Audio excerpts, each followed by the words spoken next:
എന്നാൽ നമ്മൾ ഭിന്നത ഉണ്ടാകുമ്പോൾ അതിലൂടെ നേട്ടം ഉണ്ടാക്കാൻ കഴിയുന്ന ആർക്കാണ്?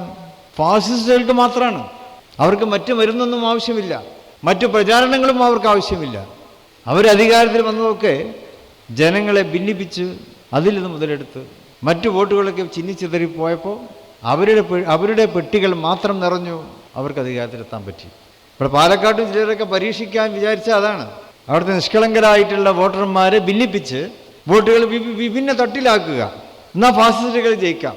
ഫാസിസ്റ്റുകളുടെ വോട്ടുകൾ അവർക്ക് തന്നെ കിട്ടും, മറ്റു വോട്ടുകൾ ഭിന്ന തട്ടിലായിരിക്കും. ഫലം ആർക്കാണ് ഗുണമുണ്ടാവുക?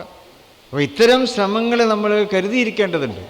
അത് പ്രസംഗങ്ങളിലൂടെ ആണെങ്കിലും പരസ്യങ്ങളിലൂടെ ആണെങ്കിലും അതിനെ കരുതിയിരിക്കുവാൻ നമ്മൾ ശ്രമിക്കേണ്ടതുണ്ട്. അറിഞ്ഞുകൊണ്ട് തന്നെ നമ്മൾ ചില ചെയ്തികൾ ചെയ്തു പോകുന്നു, അതിനെ വിമർശിക്കാതിരിക്കുവാൻ നമുക്ക് സാധ്യമല്ല. തെറ്റുകൾ അറിയാതെ ചെയ്യും, എന്നാൽ അറിഞ്ഞുകൊണ്ട് തന്നെ തെറ്റ് ചെയ്യുക എന്ന് പറഞ്ഞാൽ അത് ഇരട്ടി ശിക്ഷയാണ് ഉണ്ടാകുക. അത് പരലോകത്ത് മാത്രമല്ല, ഇവിടെയും അത് ലഭിക്കും. അപ്പം അതുകൊണ്ട് അത്തരം ദുശ്ശീലങ്ങളിൽ നിന്നൊക്കെ എല്ലാവരും മാറി നിൽക്കണം എന്നാണ് നമുക്ക് പറയാനുള്ളത്.